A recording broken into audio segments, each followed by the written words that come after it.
আজি আন্তৰ্জাতিক নাৰী দিৱস সমগ্ৰ ৰাজ্যতে আন্তৰ্জাতিক নাৰী দিৱস পালন কৰাৰ সমান্তৰালভাৱে নগাঁৱতো নাৰী দিৱস উদযাপন কৰা পৰিলক্ষিত হয়। আজি নগাঁও চহৰত টুডি ভৱনত সদৌ অসম প্ৰগতিশীল নাৰী সন্থা নগাঁও জিলা কমিটিৰ উদ্যোগত আন্তৰ্জাতিক নাৰী দিৱস উপলক্ষে মহিলা অভিৱৰ্তন সভা অনুষ্ঠিত কৰা হয়। নাৰীক সমমৰ্যাদা সম অধিকাৰ শ্ৰম দান প্ৰদান কৰা, নাৰীক ধৰ্ষণ কৰা, শাৰীৰিক অত্যাচাৰ কৰা বন্ধ কৰা কেইবাটাও দাবী জনাই অসম চৰকাৰৰ সদৌ অসম প্ৰগতিশীল নগাঁও জিলা নাৰী সন্থাই নাৰীক সুৰক্ষা প্ৰদান কৰিবলৈ নগাঁও জিলা আয়ুক্তকো দাবী জনাই উক্ত নাৰী সন্থাই আজি আন্তৰ্জাতিক নাৰী দিৱসৰ লগত সংগতি ৰাখি সদৌ অসম প্ৰগতিশীল নাৰী সন্থাৰ নাৰী আন্দোলন এক অবিৰত যাত্ৰা শীৰ্ষক গ্ৰন্থখনি উন্মোচন কৰা হয়। উক্ত মহিলা অভিৱৰ্তন শতাধিক মহিলা আইমাতৃ উপস্থিত থাকে। নগাঁৱৰ পৰা হিয়া আহমেদৰ ৰিপৰ্ট প্ৰতিদিন। নাৰী দিৱস উপলক্ষে সদৌ অসম প্ৰগতিশীল নাৰী সন্থাৰ নগাঁও জিলা সমিতিৰ উদ্যোগত আজি ইয়াতে কমলাটুডি ভৱন নগাঁও কমলাটুডি স্মৃতি ভৱনত আজি অভিৱৰ্তন অনুষ্ঠিত হৈছিলে বৰবিতা মহিলা হিংসাৰ বিৰুদ্ধে।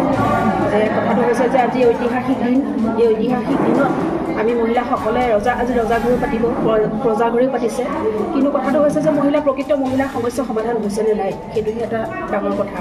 কিন্তু আজি আটাইতকৈ দুৰ্ভাগ্যজনক কথা যে মহিলাসকলৰ যি সমস্যা, এই সমস্যাসমূহ কোনো ধৰণৰ সমাধান হোৱা নাই।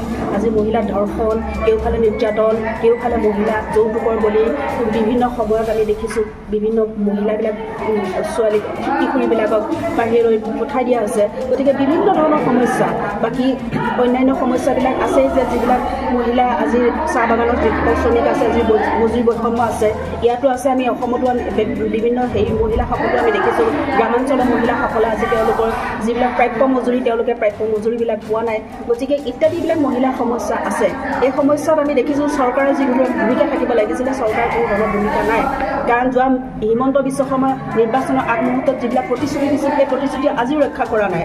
আজিও আমি দেখিলোঁ যে সিদিনাখনো বিধানসভা যি চলিলে, এই বিধানসভাত মহিলা সম্পৰ্কীয় কথাবিলাকেই আলোচনা কৰা হ'ল। মহিলাৰ মৰ্যাদা হানি কৰা হৈছে বিধানসভাৰ মজিয়ালৈকে।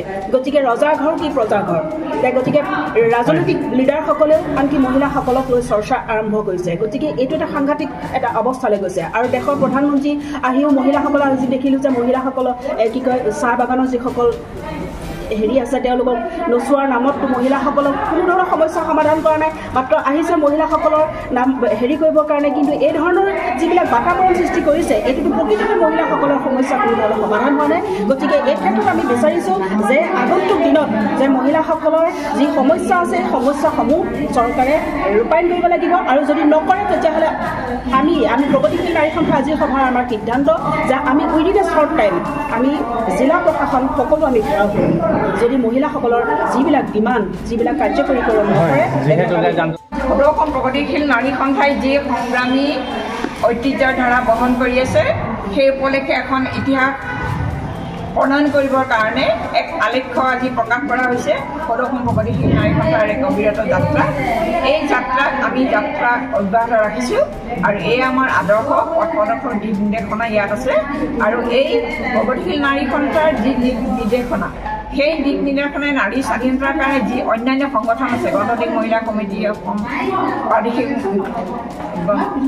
মহিলা গণনাট্য সংঘৰ আৰু গণতান্ত্ৰিক মহিলা কমিটি বা বিভিন্ন গণতান্ত্ৰিক সংগঠন আছে, সেই সংগঠনবিলাক আমি সম্মিলিতভাৱে নাৰী অধিকাৰৰ পক্ষত আগবাঢ়ি যাম।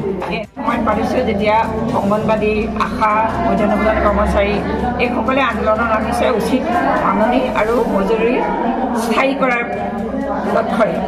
আৰু ইতিমধ্যে মাইক্ৰ' ফাইনেন্সৰ যিখিনি মহিলাক ঋণ ৰেহাইৰ কথা কোৱা হৈছিলে, সেইখিনি কোনো গণতান্ত্ৰিক ব্যৱস্থা আজিলৈকে লোৱা হোৱা নাই। গতিকে সেইখিনি মহিলাই তেনেকৈ নিৰ্যাতিত হৈ আছে। আৰু ইয়াৰ উপৰি মহিলাৰ এই ইকনমিক মুভমেণ্টবিলাকৰ উপৰিও মহিলাৰ যি সমতা, অধিকাৰ, মৰ্যাদাৰ পৰা বঞ্চিত হৈছে। ৰাষ্ট্ৰসংঘই এইটো আজিলৈকে যে সমতা, অধিকাৰ আৰু সবলীকৰণৰ বিষয়টো কৈ থকা মানেই আজি ডিজিটেল দুনিয়াত মহিলাৰ এই অৱস্থান হৈছে। আমি এই অৱস্থা সলনি বিচাৰোঁ। আৰু আপুনি যদি চায় যে 33% মহিলাৰ কাৰণে আসন সংৰক্ষণৰ যি বিল গৃহীত হৈছিল, সেই বিল আজিলৈকে ৰূপায়ণ নকৰি বিধানসভাৰ বাকচৰ ভিতৰত থৈ দিয়া হৈছে।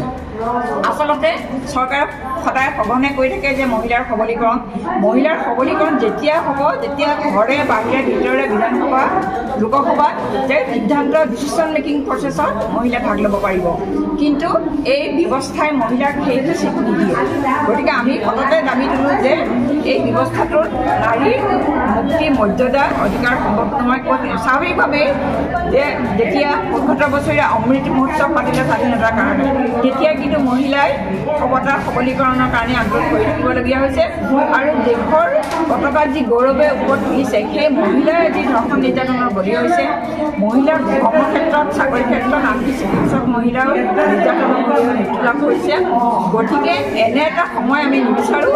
এই সবলীকৰণৰ অৰ্থ সলনি হ'ব লাগিব, য'ত বিধানসভাৰ মজিয়াত লোকসভাৰ মজিয়াত নাৰীৰ অশালীন মন্তব্য কৰা হয়, তাৰ সেইখন মজিয়াৰ গৰিমা নিশ্চয় অক্ষুণ্ণ ৰাখিব লাগিব আৰু মহিলাৰ সবলীকৰণৰ কাৰণে সমতা মৰ্যাদাৰ অধিকাৰৰ কাৰণে এক ভয়হীন পৰিৱেশ নাৰীৰ বাবে লৈ আহিব লাগিব। ইয়াৰ অভাৱত নাৰীৰ যি প্ৰগতি পথ আছে সেই প্ৰগতি পথ বন্ধ হ'ব, সমতা মৰ্যাদাৰ অধিকাৰ কৰিব নোৱাৰিব।